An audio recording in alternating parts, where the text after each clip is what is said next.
बऱ्याच जणांचं असं म्हणणं असतं की अशा पद्धतीने मुलींची संख्या कमी झाली म्हणजे त्यांची प्रतिष्ठा वाढेल, मग त्यांना खूप मागणी येईल.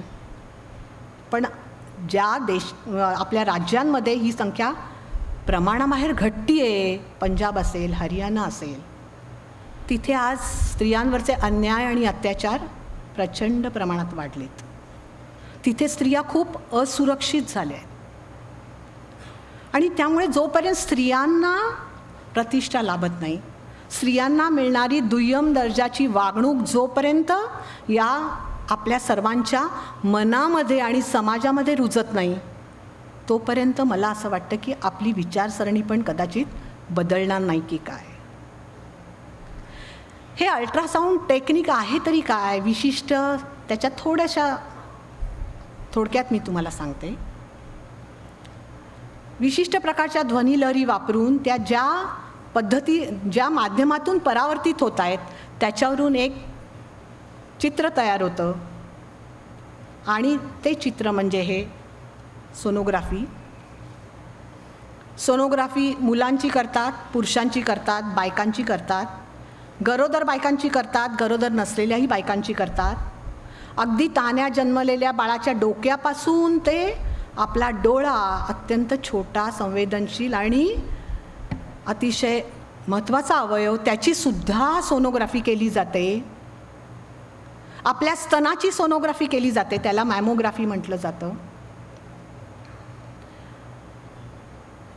बायकांची सोनोग्राफी ही पोटावरून केली जाते किंवा योनी मार्गातून, मायांगातून सुद्धा केली जाते. काही वेगवेगळे स्नायूंची होते, सॉफ्ट टिश्यूची होते, थायरॉईडची होते, पुरुषांच्या वृषणाची होते, अंडकोशाची होते.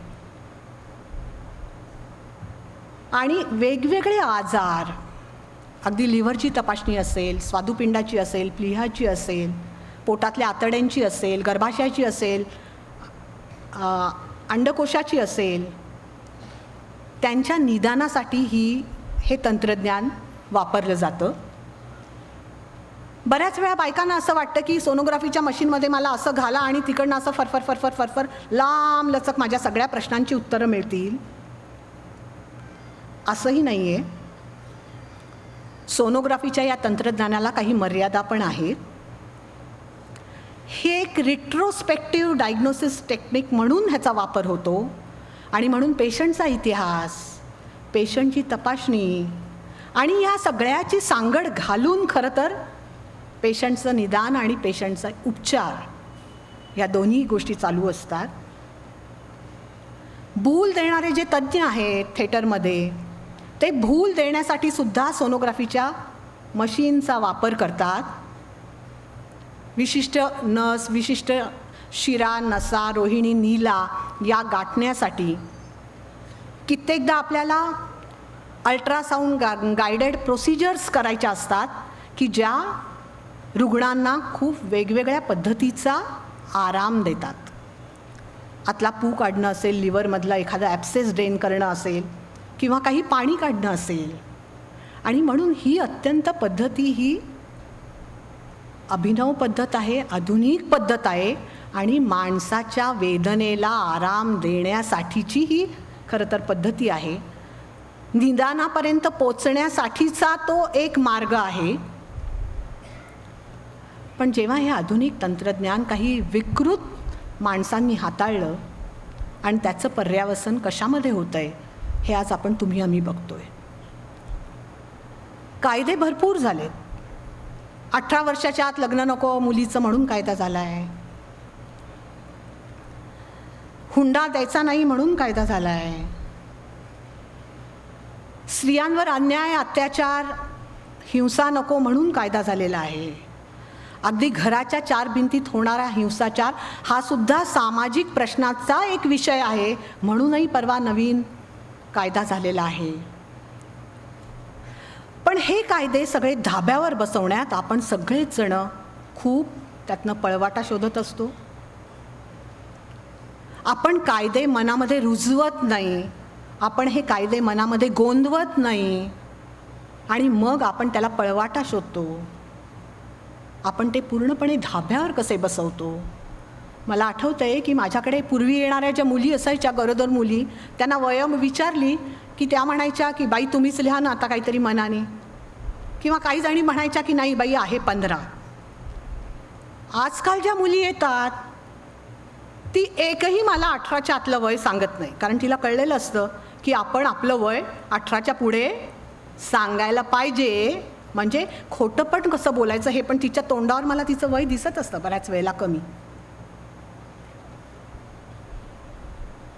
की म्हणून हे कायदे आपण आपल्या मनामध्ये कसे गोंदवतो, हे आपण समाजात कसे राबवतो, आणि त्या निमित्ताने समाजातली सगळी शांतता, समाजातली सगळी स्थिरता आणि समाजातलं सुख, प्रगती आणि शांती ही आपण वाढवायला कारणीभूत होतोय की नाही. मला असं वाटतं की आपण जर का, खरं तर हा प्रश्न केवळ याच बाबतीत नाही, मला असं नेहमी वाटतं की आपल्या माणुसकीचं, आपल्या माणूसपणाचं भान आपण जर का ठेवलं, आपण चांगला माणूस म्हणून घडलो तर आपण चांगला नागरिक घडू, आपण चांगला शिक्षक होऊ, आपण चांगले प्रोफेसर होऊ, आपण चांगला डॉक्टर होऊ. आणि आपण चांगले डॉक्टर झालो तर आपल्याला गर्भलिंग निदानासाठी सोनोग्राफी नाही हे सांगण्याचा प्रश्नच कदाचित येणार नाही. पण दुर्दैवाने आज असे प्रश्न येत आहेत आणि ह्या प्रश्नांनी इतकं तीव्र टोक आजकाल धारण केलेलं आहे की त्या सगळ्याचा आपण सर्वांनी एकत्र येऊन विचार करणं खूप अगत्याचं झालं आहे.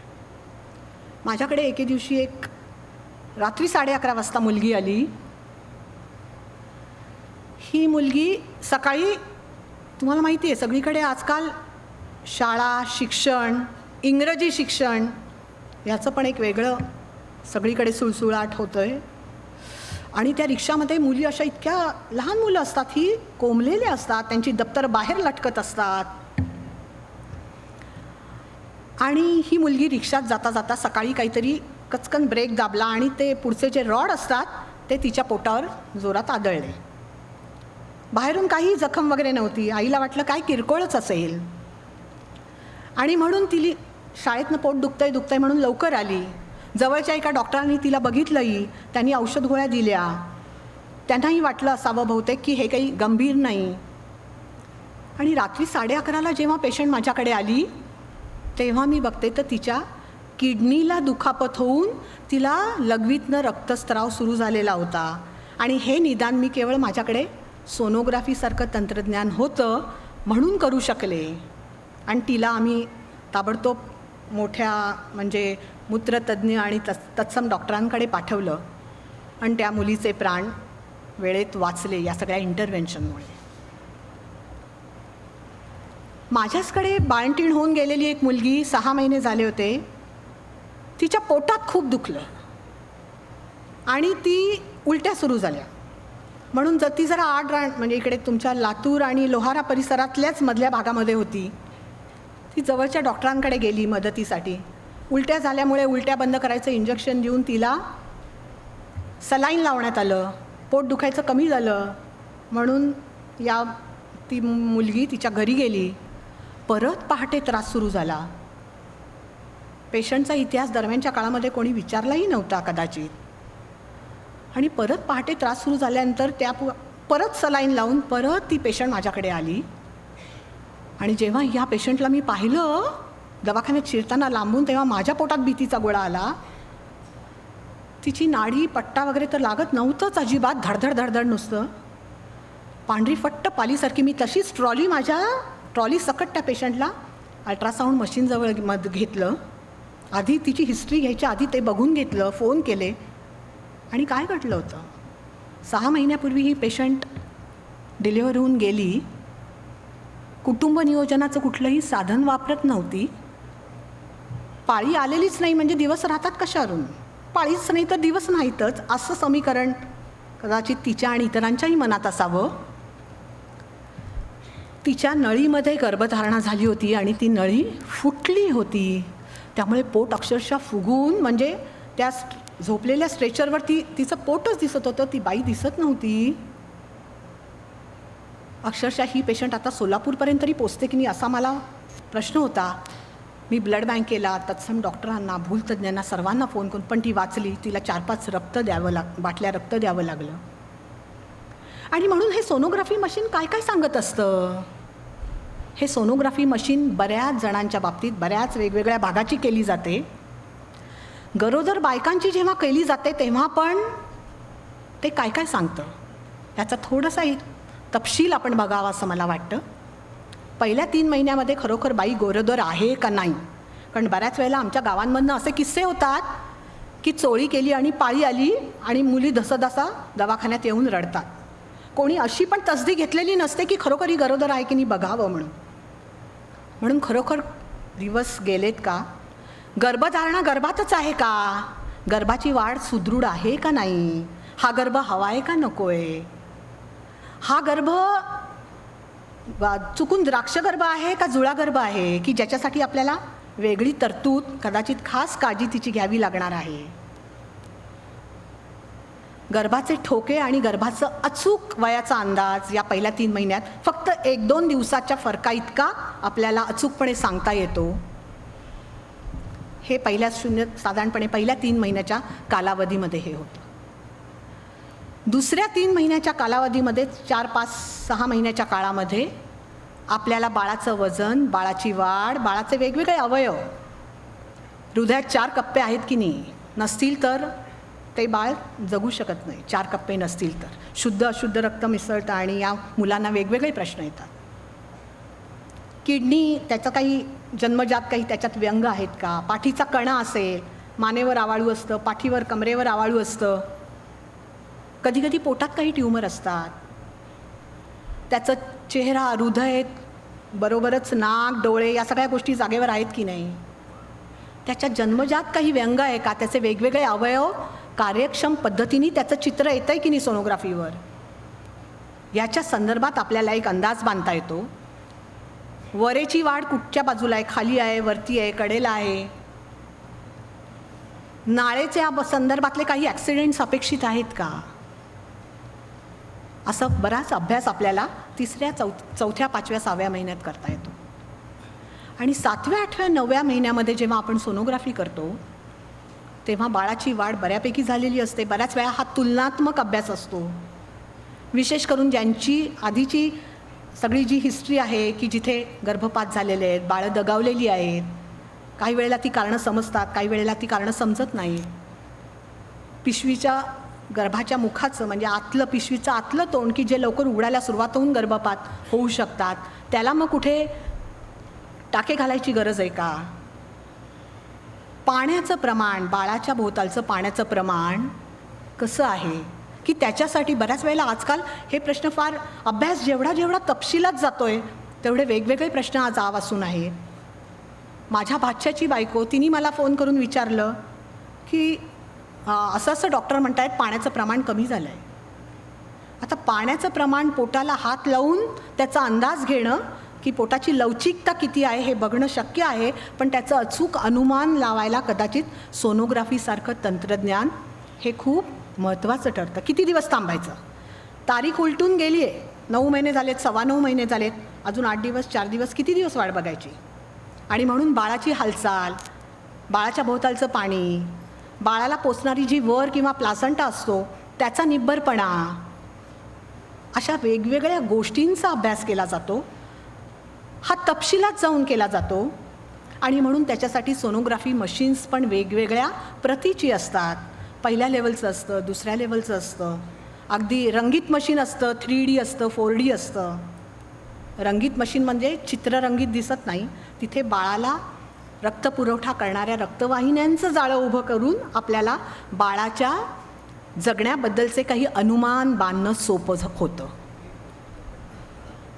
आणि म्हणून ही सगळी वेगवेगळी मशीन्स मला आठवत आहे ज्यांना मी गुरुस्थानी मानते की त्याचं इम्प्लिकेशन कसं असायला हवं.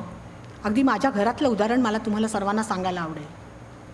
माझी नणंद आणि तिची पहिली मुलगी जेव्हा बाळणपणाला होती तेव्हा त्या राहत होत्या उस्मानाबादसारख्या ठिकाणी, जिल्ह्याच्या ठिकाणी की जिथे अत्यंत आधुनिक हॉस्पिटल, ब्लड बँक यासारख्या सुविधा होत्या. आणि त्या म्हणाल्या की नाही, मी तिला घेऊन अंडूरला बाळणपणाला येणार आहे. मी म्हटलं हा जरा थोडासा उलटा प्रवास आहे.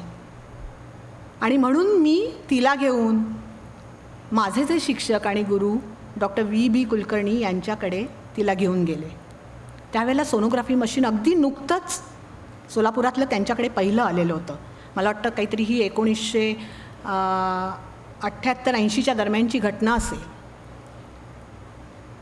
आणि मग त्या पेशंटची जी वर होती ती गर्भाशयाच्या पूर्णपणे डाव्या बाजूला होती आणि बाळाची पाठ उजव्या बाजूला होती. आणि म्हणून सरांची माझी चर्चाही अशी झाली की कदाचित हे बाळ फिरताना जे वेगवेगळे टप्पे असतात बाळणपणातले त्याच्यात कुठे हे बाळणपण कदाचित अडकेल किंवा काय प्रॉब्लेम होईल. आणि मग हा सगळा तपशील मी माझ्या नंदेशी सविस्तर बोलले. त्यांनी उस्मानाबादलाच बाळणपण करायचं ठरवलं. मी म्हटलं तिला कळा सुरू झाल्या की तुम्ही मला कळवा. आणि मी तिथे गेले, कारण आमच्याकडे ब्लड बँक नव्हती त्यावेळेला. अंडूरला आजही नाही, ते सोलापूरहून यावं लागतं. 40 किलोमीटरवर अंतर आहे हे. आणि एक रक्ताची बाटली मिळवायला साधारणपणे 3-4 तास आरामात जातात. आणि जेव्हा रक्त लागतं तेव्हा ते खूप जीव वाचवणारं असतं. आणि तिला कळा सुरू झाल्या. तिथले डॉक्टर म्हणाले उजव्या बाजूला आहे बाळ, हे आता फिरतं की नाही माहीत नाही. मी त्यांना बाकीचं काहीच बोलले नव्हते. तिथले जे सर्जन तिला गायनेकॉलॉजिस्ट आणि हे अटेंड करत होते. मी म्हटलं बघूया आपण वाट थोडंसं. पाणी जायला अंगावरनं सुरुवात झाली. आणि पिटोसिन कळा येत नव्हत्या म्हणून कळा येण्याचं इंजेक्शन दिलं. आणि हे आम्ही रात्रभर मीच तिला अटेंड केलं. आणि ते बाळ, जी सरांची आणि माझी चर्चा झाली होती की वर डावीकडे आणि बाळ उजवीकडे, हे बाळ फिरताना त्या वरेचा अडसर होता. हे बाळ शेवटपर्यंत फिरलं नाही आणि ते बाळ त्यामुळे खाली पण सरकू शकलं नाही. आणि त्या मुलीचं सीझर झालं. बाळ व्यवस्थित जन्मलं. काल परवा एक माझ्याकडे लमाण तांडावरून मुलगी आली होती. अंगावरून घाण पाणी चाललं आहे म्हणून. मी जेव्हा तिची तपासणी केली तेव्हा पोटावरून ते बाळ मला पायाकडून आहे असं वाटलं.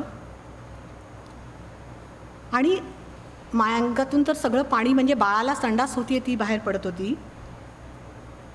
तिला जेव्हा मी सोनोग्राफी मशीनवर तिची तपासणी केली तेव्हा मला काय आढळलं, ती पैलटकरी नव्हती.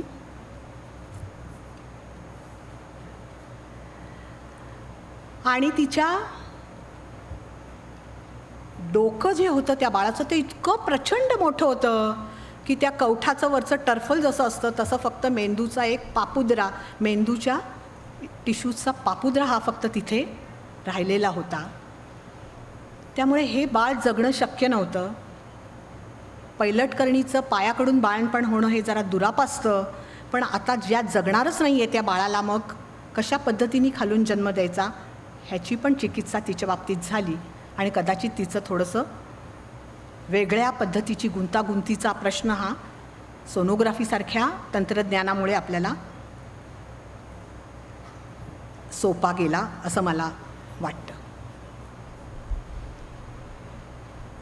मी तुम्हाला म्हटलं मागे सुरुवातीला की कदाचित नवीन व्रतवैकल्यांना आपल्याला सामोरं जावं लागेल. कदाचित काही सामाजिक व्रतवैकल्यांना सामोरं जावं लागेल. ह्या ज्या सगळ्या मिसिंग गर्ल्स आहेत, या सगळ्या लापता मुली आहेत, आपल्याला कदाचित असं काही स्वतःला जोडून घेता येईल का? आपल्याला असं काही एक अभियान राबवता येईल का की आपण आपल्या घरात, आपल्या गल्लीत, आपल्या गावात असं गर्भलिंग निदान होऊ देणार नाही अशी आपल्याला शपथ काही घेता येईल का?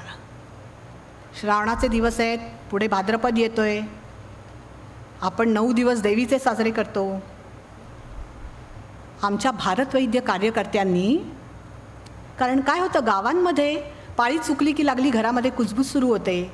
बायकांमध्ये ताबडतोब ह्या सगळ्या बातम्या एकमेकींना त्या शेअर केल्या जातात.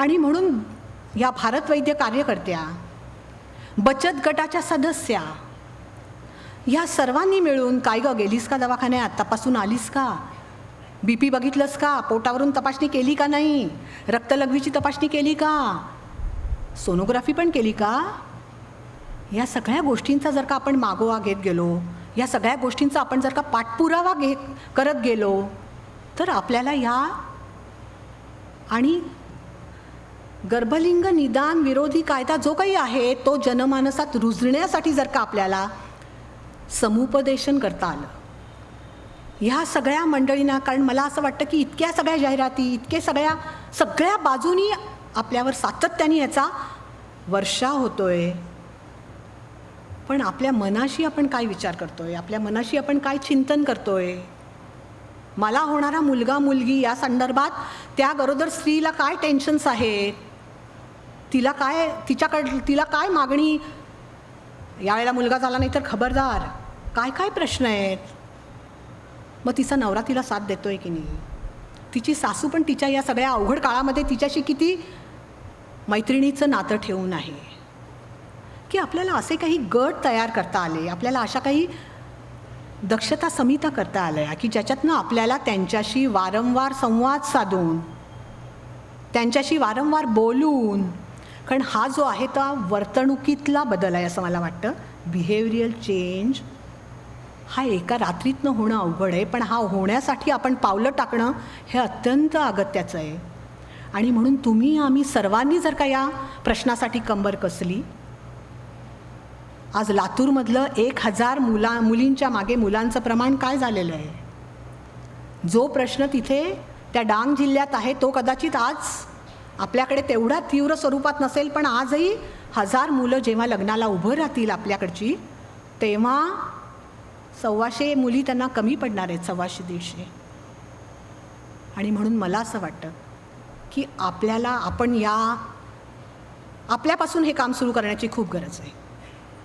मी माझ्या स्वतःच्या बाबतीत असं होऊ देणार नाही, मी माझ्या घरामध्ये असं होऊ देणार नाही, मी माझ्या गल्लीमध्ये असं होऊ देणार नाही, मी माझ्या गावामध्ये असं होऊ देणार नाही. असं जर आपण सर्वांनी मिळून ठरवलं तर कदाचित मला असं वाटतं की आपल्याला अजून काही नवीन मैत्रिणी जोडता येतील. तुम्ही सर्वांनी आज ही मला संधी इथे मांडण्याची दिली. आमच्या सगळ्या कार्यकर्तींचे प्रतिनिधी म्हणून मी या नात्याने तुम्हाला त्यांनी केलेलं पण काम सांगितलं. आणि अशा अनेक साखळ्या आणि अशी अनेक बेटं जर का तयार झाली तर मला असं वाटतं हे अवघड वाटणारं आणि हे दुर्गम वाटणारं काम पण खूप सोपं होईल. तुम्हाला सर्वांना धन्यवाद देऊन मी इथे थांबते.